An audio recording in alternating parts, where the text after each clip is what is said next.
الشیطان اللعین الرجیم بسم اللہ الرحمن الرحیم الحمدللہ رب العالمین الحمدللہ الذی ہدانا لہذا وما كنا لنهتدي لولا ان هدانا الله لقد جاءت رسل ربنا بالحق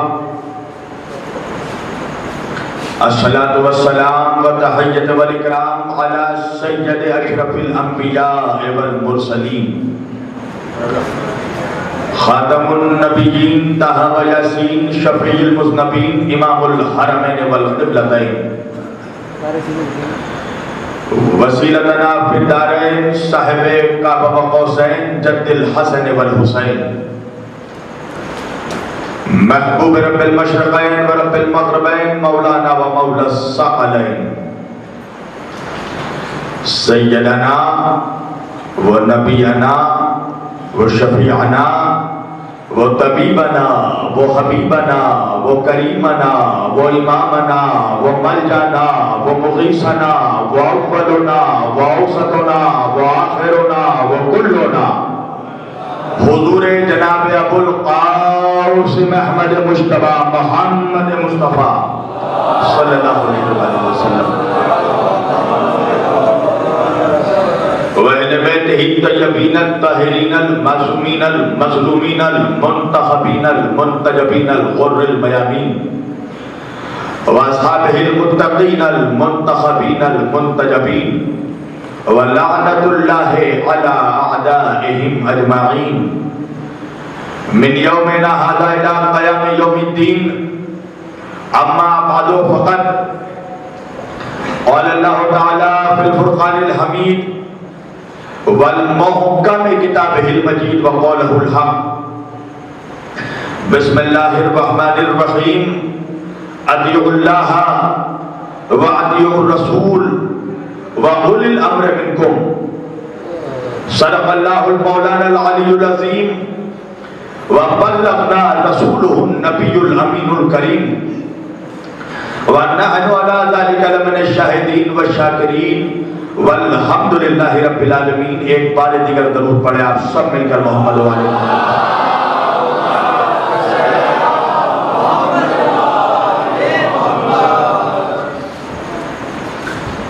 عزیزان کرام قدر و عزیزان محترم و برادران ملت اسلامیہ بندگان توحید و عاشقان رسول و آل رسول گدایان دربار بطول مولا آپ سبوں کے جذبہ ایمانی کو زندہ اور سلامت رکھے کہ مسلسل اس سرزمین کینیڈا سے اور یہاں کی عشرہ مجالس میں پہلی تاریخ سے آپ لوگ مسلسل شرکت کر رہے ہیں اور اپنے جذبہ ایمانی کا مظاہرہ کر رہے ہیں اور فرش ادا پر خلوص نیتی کے ساتھ بیٹھ کر اجر رسالت کی ادائیگی کر رہے ہیں.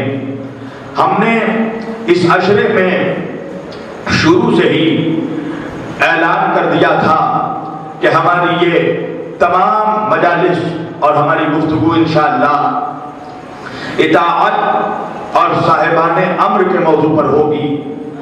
آج مجھے اللہ اور اہل بیت کی مدد کے ساتھ آپ لوگوں کا بھرپور ساتھ زیادہ اس لیے چاہیے کہ آج میری آواز بالکل گرفتہ ہے اور بہت خستگی بھی محسوس کر رہا ہوں کیونکہ دوپہر میں بگرا کے نزدیک مجلس بھی پڑھ کر آ رہا ہوں. اور حالانکہ یہ میرا مزاج نہیں ہے کہ یہ بالکل میں پسند نہیں کرتا کہ ایک دن میں 2 تقریریں ہوں، مگر چونکہ چاہنے والوں کی کچھ فرمائشات بھی ہوتی ہیں تو مومن کی دلجوئی کرنا بھی اجر اور ثواب کا مستحق رکھتا ہے. توجہ عزیزان گرامی، ساری بابتوں کے باوجود، ساری تھکان اور ساری چیزوں کے باوجود جب ممبر پر بیٹھ گیا ہوں تو اب یہ ممبر جانے اور صاحب ممبر جانے. میں اپنی طاقت طاقت بھر اپنی اوقات بھر انشاءاللہ بھرپور نوکری کرنے کی کوشش کروں گا. آپ بھی بھرپور ساتھ دیں تاکہ اس روش ادراک میں ہم مل جل کر دور تک سفر کر سکیں. ہو سکتا ہے آج میں زیادہ زور نہ لگاؤں مگر مجھے معلوم ہے کہ میرے سامنے جو مجمع بیٹھا ہے یہ باب مدینۃ العلم کا خیراتی ہے. یہ مجمع کلیم پر نہ بھی بولے تو کلام پر ضرور بولتا ہے. توجہ عزیزان گرامی، مسلسل ہم اطاعت اور صاحبان امر کے موضوع پر گفتگو کر رہے تھے. ہم نے قرآن مجید کی جس آیت وافی ہدایت کو سرنامہ سخن میں موضوع گفتگو قرار دیا، پروردگار کائنات ارشاد فرما رہا ہے بسم اللہ الرحمن الرحیم. اللہ اہل ایمان سے، صاحبان ایمان سے اور مومنوں سے خطاب کر کے کہہ رہا ہے اطیعوا اللہ، دیکھو اللہ کی اطاعت کرو، وَأَطِیعُوا الرَّسُولَ اور اس کے رسول کی اطاعت کرو، وَأُولِي الْأَمْرِ مِنْکُمْ اور صاحبان امر کی اطاعت کرو. تو میں نے آپ لوگوں کے درمیان یہ وضاحت کر دی ہے کہ بھائی جب صاحبان امر اور رسول کی اطاعت ایک جیسی ہے تو پھر ماننا پڑے گا کہ صاحبان امر اور رسول کا علم بھی ایک جیسا ہے، صاحبان امر اور رسول کی خلقت بھی ایک جیسی ہے، صاحبان امر اور رسول کا نور بھی ایک جیسا ہے، صاحبان امر اور رسول کی عصمت بھی ایک جیسی ہونی چاہیے. توجہ کیجئے گا، آج میں دن میں میرے پاس ایک کلپ آئی، چونکہ میں نے پہلے دن کا دوسرے دن تقریر کی تھی اور میں نے یہ بات وضاحت کی تھی کہ انبیاء کے علاوہ مسلمانوں کے دیگر فرقے فرشتوں کو بھی معصوم مانتے ہیں. ایک مرتبہ صلوات پڑھے محمد والے.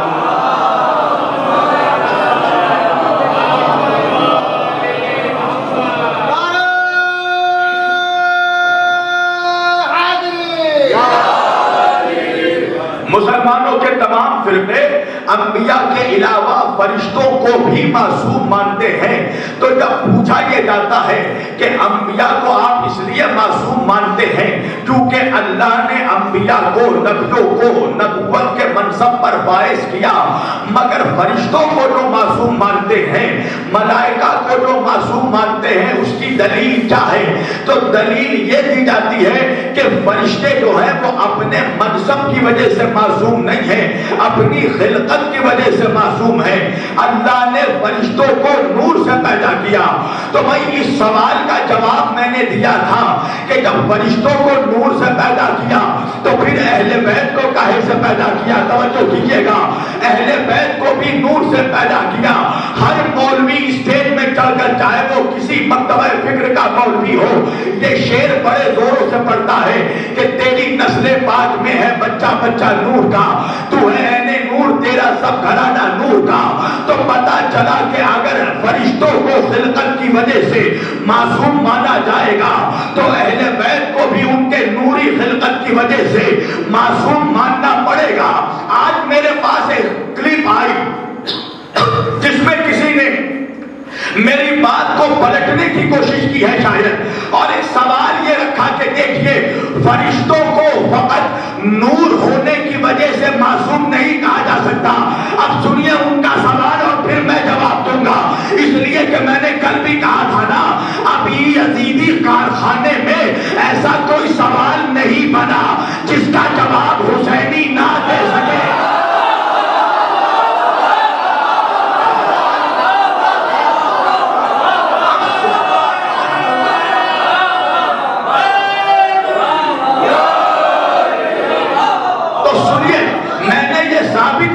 کہ اگر خلقت کی وجہ سے فرشتوں کو معصوم مانا جائے گا تو خلقت کی وجہ سے اہل بیت کو بھی معصوم ماننا پڑے گا، اس لیے کہ ان کی بھی نور کی خلقت، ان کی بھی نور کی خلقت. اعتراض کیا آیا سنیے، کسی نے یہ اعتراض کیا ہے کہ اصل میں فرشتوں کو فقط اللہ نے نور سے پیدا نہیں کیا، فرشتوں کی عصمت کی دوسری وجہ یہ ہے کہ اللہ نے فرشتوں کو نفس عطا نہیں کیا. توجہ کیجئے گا، اللہ نے فرشتوں کو نفس نہیں دیا ہے، خواہشات نہیں دی ہے، اس وجہ سے وہ معصوم ہے. دو جواب دوں گا، ایک جواب شاید آپ ہلکے میں لے لیں مگر دوسرا جواب کوئی ہلکے میں نہیں لے سکتا.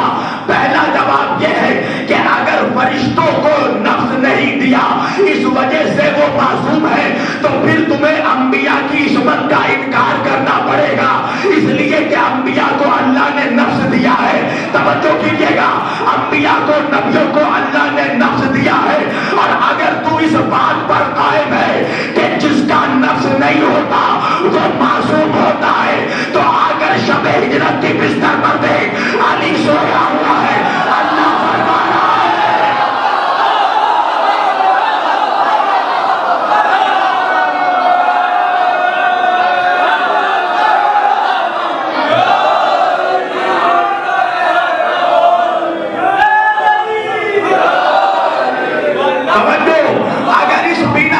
فرشتوں کا نفس نہیں ہوتا اس لیے فرشتے معصوم ہیں، تو اللہ بھی شب ہجرت فرما رہا ہے بسم اللہ الرحمن الرحیم ومن الناس من يتخذنا وانفسكم ثم نبتهل فنجعل لعنة الله على الكاذبين۔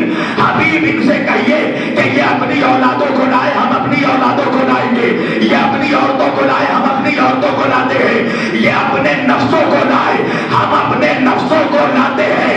تو جب نفس کی بات آئی تو نبی کسی کو لے کر نہیں نکلے، فقط علی کو لے کر نکلے۔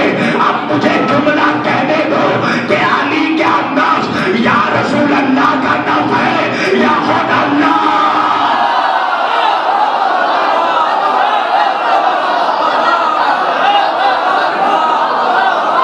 ایک صلوات پڑھو محمد و آل محمد پر۔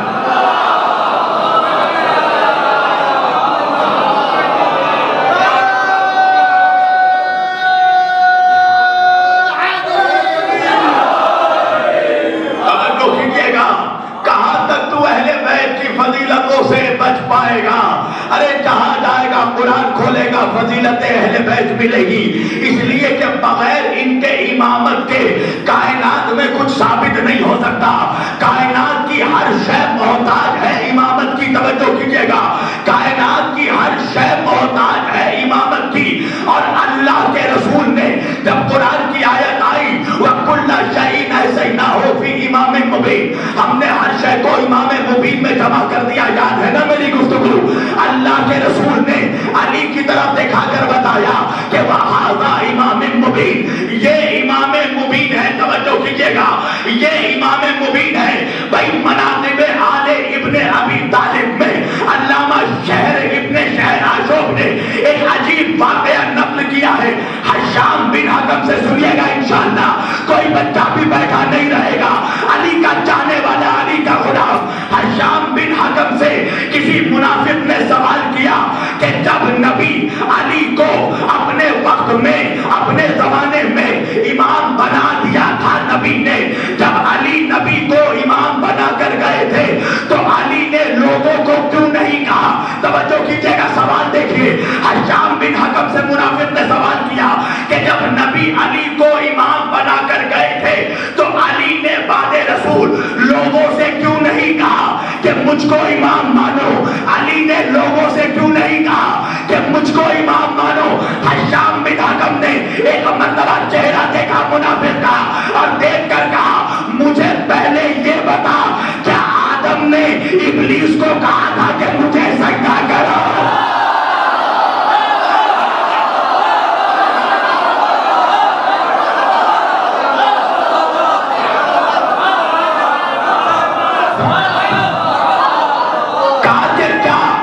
ماشاءاللہ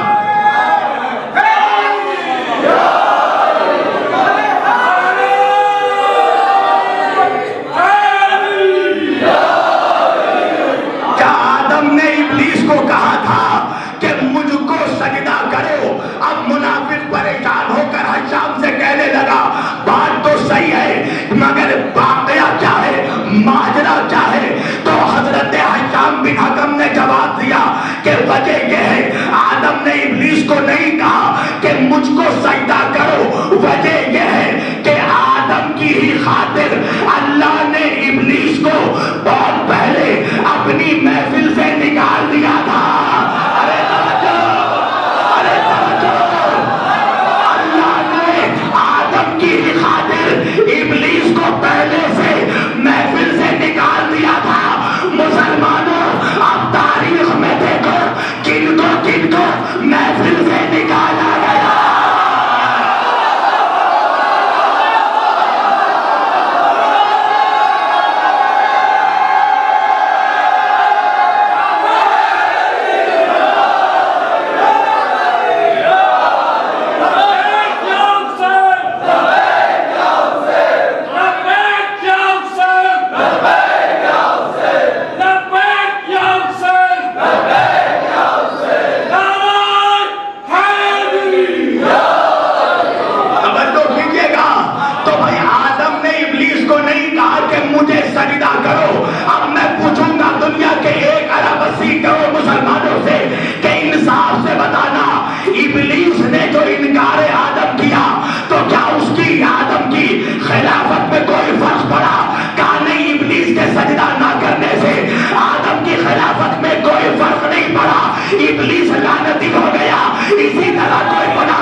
کوئی فرق نہیں پڑتا، اس لیے کہ امامت ہر دور کی ضرورت ہے۔ اچھا، اپنے بچوں کے لیے ایک مثال سے سمجھاؤں، ضرورت کیا چیز ہے؟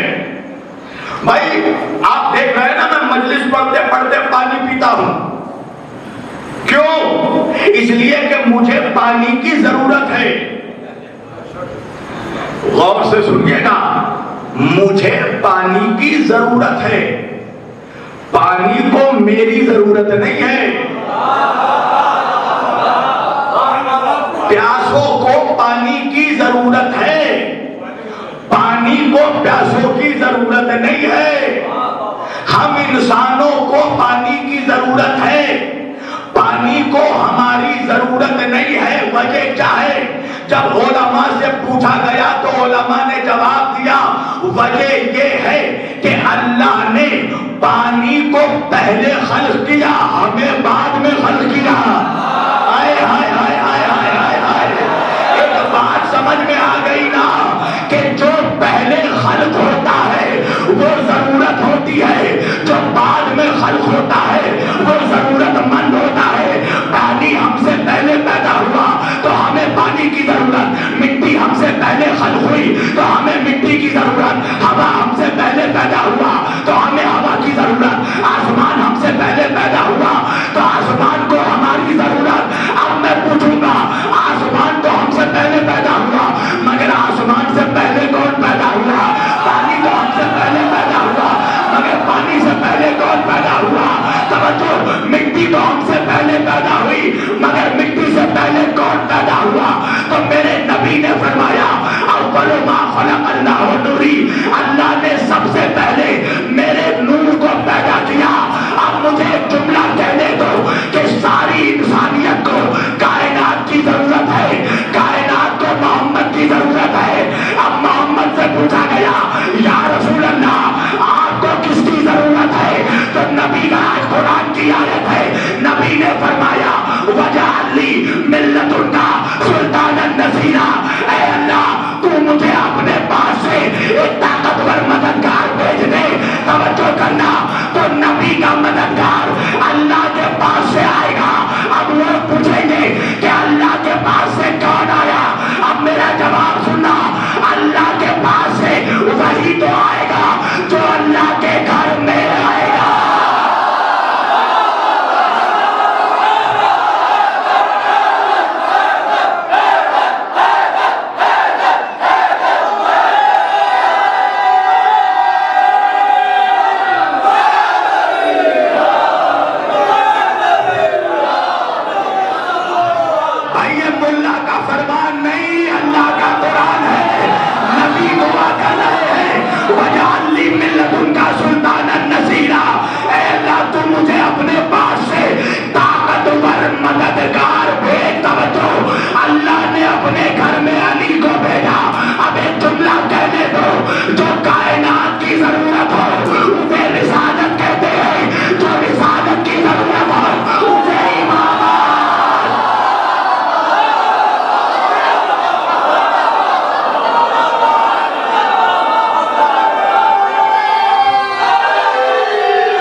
مددگار کو بھیجا.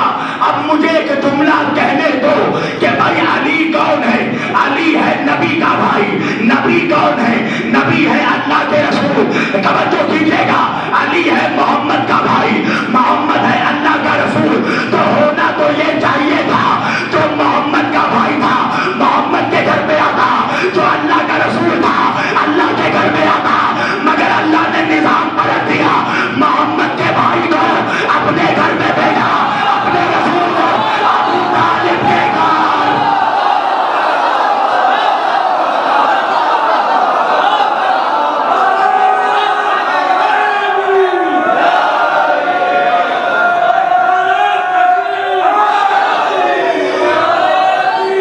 توجہ کیجیے گا, بھائی علی ہے نبی کا بھائی, محمد ہے اللہ کا رسول. تو ہونا تو یہ چاہیے تھا کہ جو اللہ کا رسول تھا اللہ کے گھر میں آتا, جو ابو طالب کا بیٹا تھا ابو طالب کے گھر میں آتا.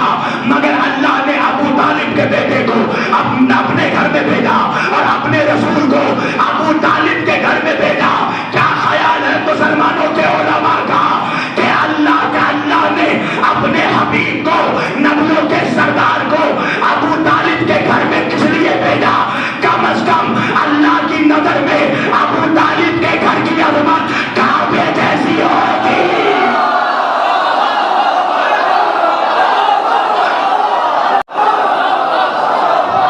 ایک صلوات پڑھے محمد والے محمد پر.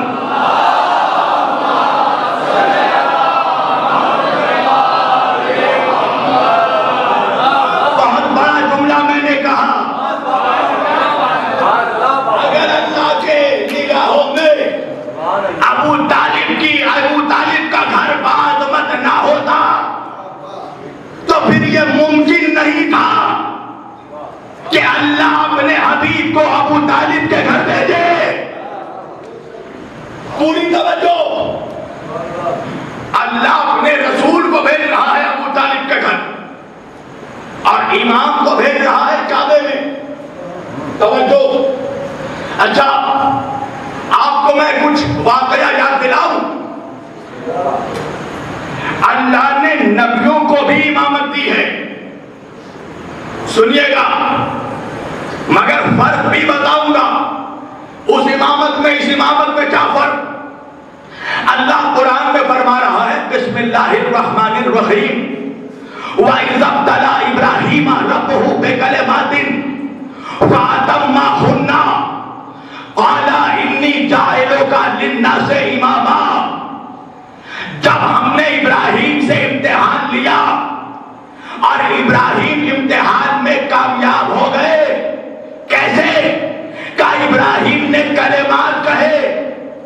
توجہ, تو کلمات کی وجہ سے ابراہیم امام ہو گئے. یاد آیا آپ کو کلمات؟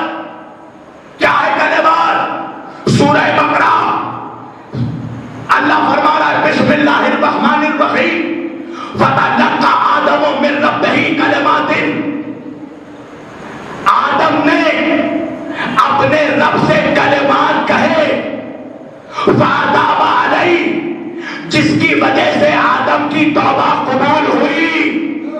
تو کلمات کیا ہے جس کی وجہ سے آدم کی توبہ قبول ہوئی؟ کلمات کیا ہے جس کی وجہ سے ابراہیم کو امامت ملی؟ کیا ہے کلمات؟ 5 حروف کا مجموعہ, کاف لام میم الف تا. عربی گرامر پڑھیے, عربی میں فقط الفاظ مذکر مؤنث نہیں ہوتے, حروف بھی مذکر مؤنث ہوتے ہیں. تو کلمات میں ہے 5 حروف, کاف لام میم الف تا. کاف ہے مذکر مرد کے لیے, لام ہے مذکر مرد کے لیے, میم ہے مذکر مرد کے لیے, الف ہے مذکر مرد کے لیے, پر تا ہے مؤنث عورت کے لیے. تو پھر ماننا پڑے گا کہ کلمات جن 5 لوگوں کے نام ہیں ان میں سے 4 مرد ہے, 1 عورت ہے.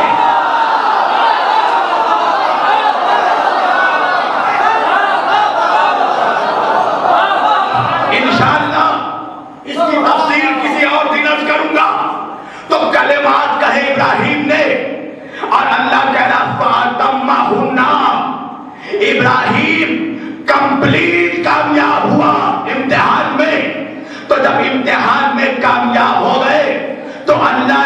انعام کیا دیا؟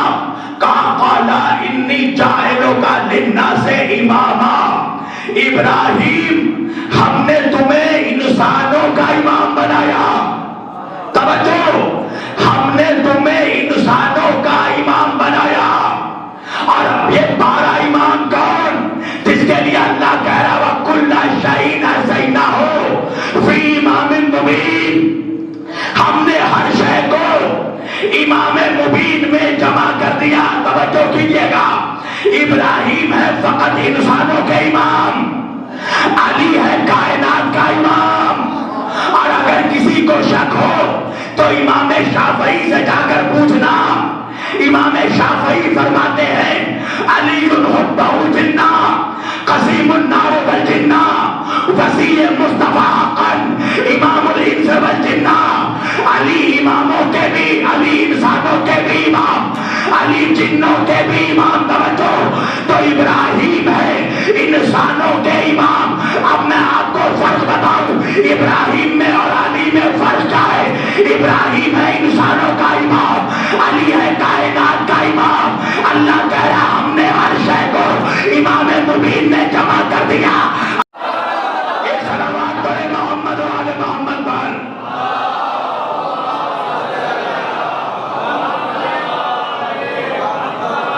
یہ میرا فکرہ نہیں، کوئی بات میں کہے غلو کر دیا، کہتے ہیں نا غلو کر دیا، بڑھا دیا. ابے غلو کرنے کے لیے کسی شخص کی حد کو جاننا ضروری ہے. تو تیرا باپ بھی قبر سے نکل جائے تو علی کی حد کو نہیں سمجھ سکتا.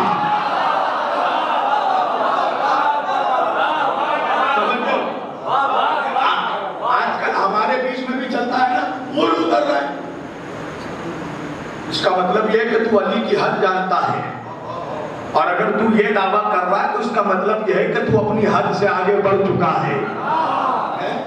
توجہ، تو ساری ابراہیم ہے کائنات میں انسانوں کا امام. اور اللہ کہہ رہا وَكُلَّ شَيْءٍ أَحْصَيْنَاهُ فِي إِمَامٍ مُبِينٍ. ہر شے یعنی ساری کائنات امام مبین میں جمع ہے. توجہ، ہر شے امام مبین میں جمع ہے. اچھا، ابراہیم علیہ السلام کو اللہ نے انسانوں کا امام بنایا نا. چلو میں چلتے چلتے فرق بھی بتاؤں. انسانوں کے امام اور کائنات کے امام میں فرق کیا ہے. چلیے اب میں فرق بتانا شروع کر رہا ہوں. انسانوں کا امام وہ ہے، توجہ، کہ جب ابراہیم علیہ السلام کی ولادت کا وقت آیا اور ان کی ماں جناب ابراہیم کی ماں کا حمل ظاہر ہونے لگا تو نمرود کو اس کے جادوگروں نے کہا کہ جو بچہ پیدا ہونے والا ہے وہ تیری نابودی کا سبب بنے گا، جیسا کہ فرعون کے دور میں ہوا تھا کہ بشارت دی گئی کہ جو بچہ پیدا ہوگا تیری نابودی کا سبب بنے گا. تو نمرود نے کیا کیا؟ چاروں طرف دائیوں کو بلایا اور کہا کہ معلوم کرو اس وقت میرے ملک میں کون عورت حاملہ ہے، اور جیسے ہی پتا چلے اس کے شکم میں ہی بچے کو قتل کر دینا. توجہ، اللہ نے معجزہ کیا دکھایا کہ اللہ نے حضرت جناب مریم کی ماں کے شکم میں ہی حضرت ابراہیم کو غیبت دے دی. یعنی حمل کی نشانی ظاہر نہیں ہو پائی. اللہ نے ابراہیم کو ماں کے پیٹ میں غیبت دی. ابراہیم کون ہے؟ انسانوں کا امام. ارے مسلمانوں اب تک نہیں سمجھے. اللہ جب انسانوں کے امام کو دشمنوں کے شر سے محفوظ رکھنے کے لیے ماں کے پیٹ میں غیبت دے سکتا ہے تو جو کائنات کا امام ہے کیا اللہ اسے غیبت نہیں دے سکتا؟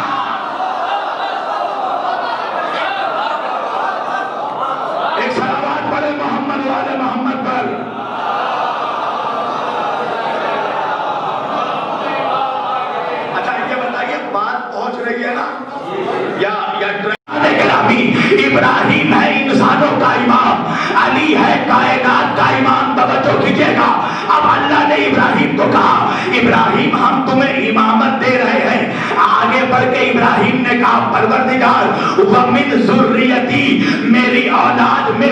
امامت دے تو اللہ نے کہا ٹھیک ہے ابراہیم، قالا ابراہیم ٹھیک ہے، مگر سن لو یہ عہدہ ظالموں تک نہیں پہنچے گا، یہ عہدہ ظالموں تک نہیں جائے گا۔ پتا چلا کہ اللہ کا قانون بن گیا کہ امامت کا عہدہ کبھی ظالموں تک نہیں پہنچ سکتا۔ اب ظلم کیا ہے تو سارے علماء نے مل کر بتایا کہ سب سے بڑا ظلم جو ہے وہ شرک ہے، اللہ کی ذات میں کسی کو شریک کرنا، بت پرستی سب سے بڑا ظلم ہے۔ اب اللہ کہہ رہا ہے کہ ہم امامت کو ظالموں تک پہنچنے نہیں دیں گے۔ کیا خیال ہے مسلمانوں کا؟ آج کے بعد جسے جی چاہے امام ماننا، مگر یہ بھی دیکھنا کہ بچپن سے لے کر بڑھاپے تک اس نے بت پرستی نہ کی ہو۔ ایک صلوات پڑھے نا آپ لوگ مل جل کر۔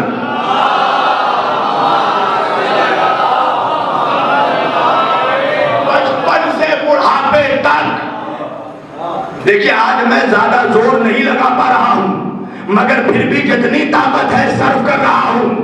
تو آپ کو میرا ساتھ دینا ہے، اس لیے کہ یہاں پر میں اپنا علم ثابت کرنے نہیں آیا ہوں، زمانے کے جاہلوں کے سامنے علی کی امامت ثابت کرنے آیا ہوں۔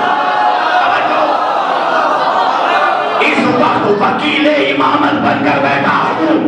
توجہ، تو کم از کم امام وہ نہیں ہو سکتا جس نے کبھی بت پرستی کی ہو۔ یہی تو سبب ہے کہ جب کعبے میں بتوں کو توڑنے کی بات آئی تو نبی علی کو نبی نے بلایا، نبی نے علی کو اپنے کاندھوں پر اٹھایا، نبی نے کہا اے علی جو چھوٹے چھوٹے بت تھے ان کو میں نے توڑ دیا، مگر کعبے کی چھت پر ابھی بھی 3 بڑے بڑے بت جمع ہیں۔ توجہ، اللہ نے کہا ہے یہ مجمع کعبے کی چھت پر 3 بت بیٹھے ہوئے ہیں، اے علی تینوں کو توڑ ڈالو۔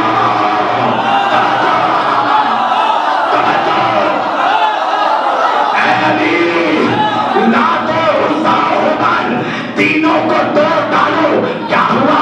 کہا علی نبی کے دوست پر چڑھے، بتوں کو توڑنے لگے۔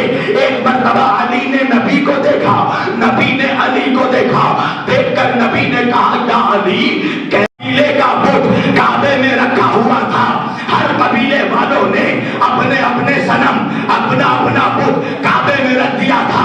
وہ بنی تمیم کا صنم، وہ بنی امیہ کا تمام تھا، وہ بنی امیہ کا صنم، وہ بنی امیہ کا بت، وہ بنی تمیم کا بت، وہ فلاں قبیلے کا بت، وہ فلاں قبیلے کا صنم۔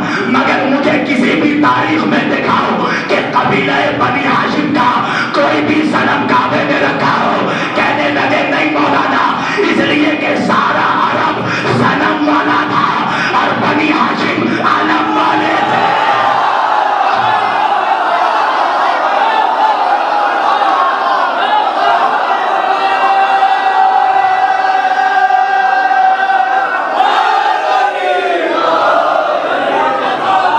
انشاءاللہ آخری آدمی تک مل کر نعرہ لگانا، ارے سارے عرب صنم والے تھے، بنی ہاشم علم والے تھے، یا جملہ بدل کر کہہ دوں سارے ابو کے بیٹوں نے کعبے میں صنم رکھا تھا، مگر ابو طالب کے بیٹے نے دوش رسالت پر قدم رکھا تھا۔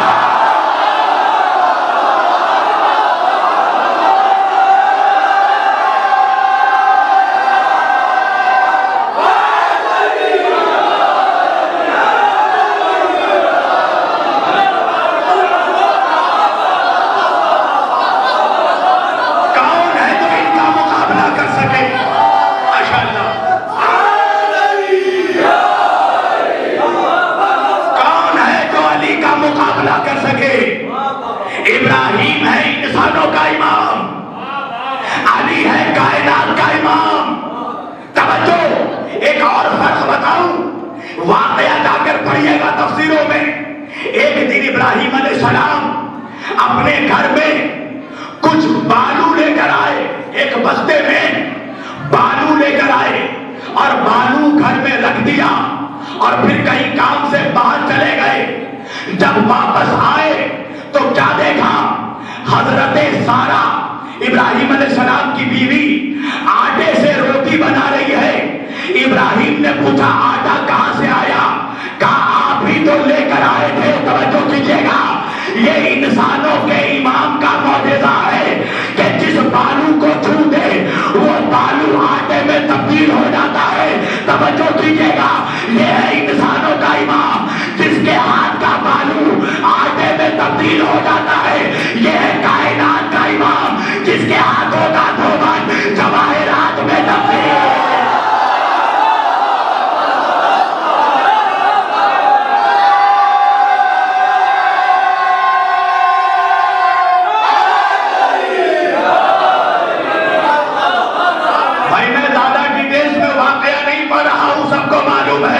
امام سجاد نے ہاتھ دھویا تو زمرد موتی جواہرات گرنے لگے۔ یہ ہے کائنات کا امام۔ آخری فرق بتانے لگا ہوں، انسانوں کا امام ہے ابراہیم، کائنات کا امام ہے علی۔ سنیے گا، ابراہیم علیہ السلام کے پاس ایک مرتبہ ان کے گھر میں فرشتے آئے۔ ابراہیم علیہ السلام بغیر فرشتوں، بغیر کسی مہمان کے دسترخوان میں کھانا نہیں کھاتے تھے۔ ایک دن جب کوئی مہمان نہیں آیا، ابراہیم نے اللہ سے دعا کی، پروردگار اب تک میرے گھر میں کوئی مہمان نہیں آیا، میں کھانا کیسے کھاؤں گا؟ اللہ نے فرشتوں کو بھیجا، فرشتے ابراہیم کے گھر میں مہمان بن کر آئے، دسترخوان پر بیٹھے۔ ابراہیم نے کہا کھانا نوش کیجئے۔ فرشتوں نے کہا اس کھانے کی قیمت کیا ہے؟ ابراہیم علیہ السلام نے کہا اس کھانے کی قیمت یہ ہے کہ آغاز کرنا تو بسم اللہ کہنا، اور جب کھانا ختم کرنا تو الحمدللہ کہنا۔ ارے اب تک فرق نہیں سمجھ میں آیا؟ یہ ہے انسانوں کا امام جس کے گھر فرشتے مہمان بن کر آتے ہیں۔ یہ کائنات کا امام ہے جس کے گھر فرشتے فقیر بن کر آتے ہیں۔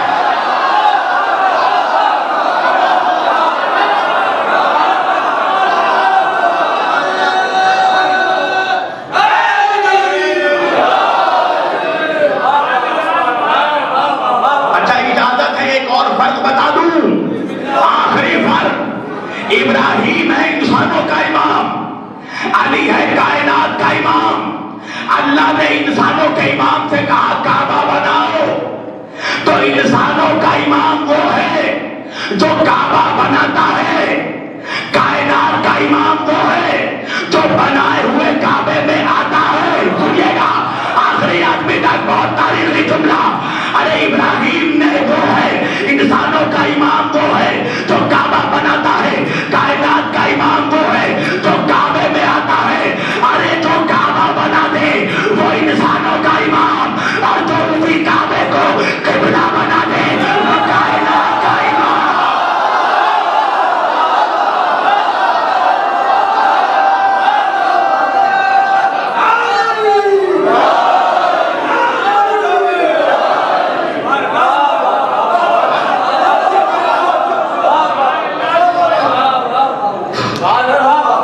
اللہ کا احسان ہے کہ جس نے ہمیں ایسا امام عطا کیا۔ کس طرح تو علی کا کسی سے مقابلہ کرتا ہے احمد؟ توجہ، یہ ہے کائنات کا امام جو کعبے کو قبلہ بنا دے۔ توجہ کیجیے گا، کائنات نے علی کو چھوڑ کر علی کا کیا بگاڑ دیا؟ آج دیکھو کس کا مقدر بگڑا ہوا ہے، علی کا کچھ نہیں بگڑا، اس لیے کہ امامت اس بات کی محتاج نہیں ہوتی کہ اسے مانا جائے یا نہ مانا جائے۔ امام امام ہوتا ہے، جسے اللہ بنا دے اسے کوئی فرق نہیں پڑتا، اس لیے کہ اس کے ہاتھوں میں کل کائنات کا اختیار ہوتا ہے۔ وہ جانتا ہے کہ میں جب چاہوں کائنات کو زیر و زبر کر سکتا ہوں۔ وَيَعْلَمُ الَّذِينَ ظَلَمُوا أَيَّ مُنقَلِبٍ يَنقَلِبُونَ، ان قریب ستمگر یہ سمجھ جائیں گے کہ وہ کس طرح زیر و زبر کیے جاتے ہیں۔ ابھی علی کا بیٹا آنے والا ہے، اور جب تک اس کی امامت قائم نہیں ہوگی قیامت نہیں آ سکتی۔ عزاداروں، وہ علی کا بیٹا انتظار کر رہا ہے کہ اللہ کب اذن دے گا اور وہ اپنے جد کا انتقام لے گا۔ سچ بتائیں، کیا ہمارا دل نہیں تڑپتا؟ کیا ہمارے دلوں کو چوٹ نہیں پہنچتی جب ہم ظلم سنتے ہیں، جب ہم کربلا کے واقعات سنتے ہیں؟ تو ذرا آپ سوچیں کہ جب ہم غلاموں کو اتنی اذیت ہوتی ہے تو وہ تو سیدہ کا لال ہے۔ کبھی امام زمانہ علیہ السلام کے زیارت کے جملے پڑھیے گا اور آپ دیکھیں گے کہ امام کس طرح تڑپ رہے ہیں۔ ایک فقرہ ہے امام کی زیارت کا۔ امام فرماتے ہیں، میرا سلام ہو اس کمسن بچی پر کہ جس کے چہرے پر تماچوں کی وجہ سے، جس کے چہرے کے رنگ میں تبدیلی آتی رہی، جس کے چہرے کا رنگ بدلتا رہا۔ عزاداروں، کیا کیا بیان کیا جائے، کس قدر ظلم کیا گیا۔ کربلا کے بعد جی نہیں بھرا۔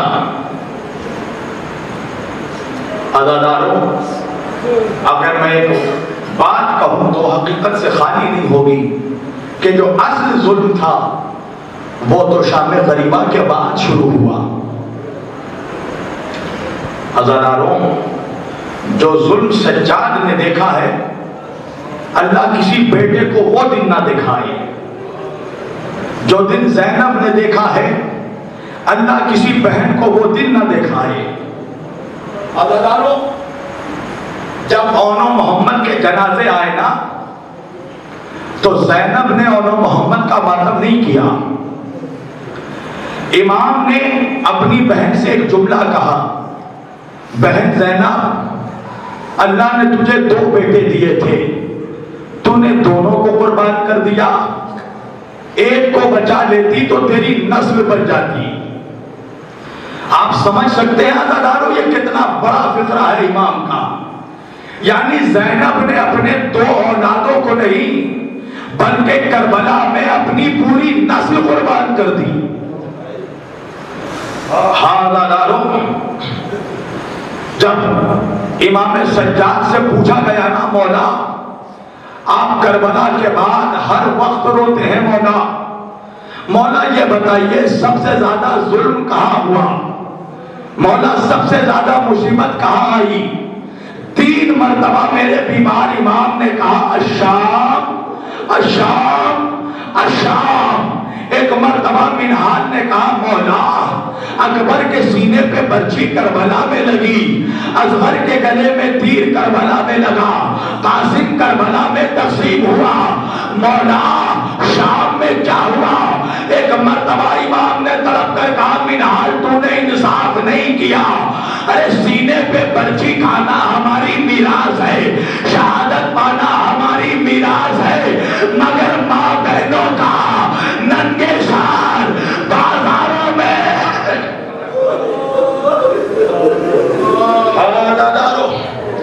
کہا مولا شام میں کیا ہوا؟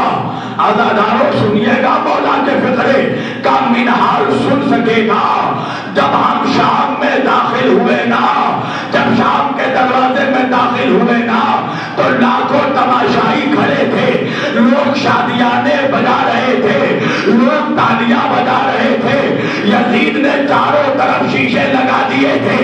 ارے میری بہن سکینہ، ارے میری پھوپھی زینب جہاں چہرہ اٹھاتی تھی اپنا چہرہ شیشے میں حالداروں سنیے گا، مولا فرماتے ہیں منہال جب ہم داخل ہوئے نا تو کہیں سے ہم پر پتھر مارے جاتے تھے، کوئی ہمیں کوڑے مارتا تھا، کوئی ہمیں تازیانے مارتا تھا۔ منہال سنو گے، جب اس پر بھی ان کو اکتفا نہیں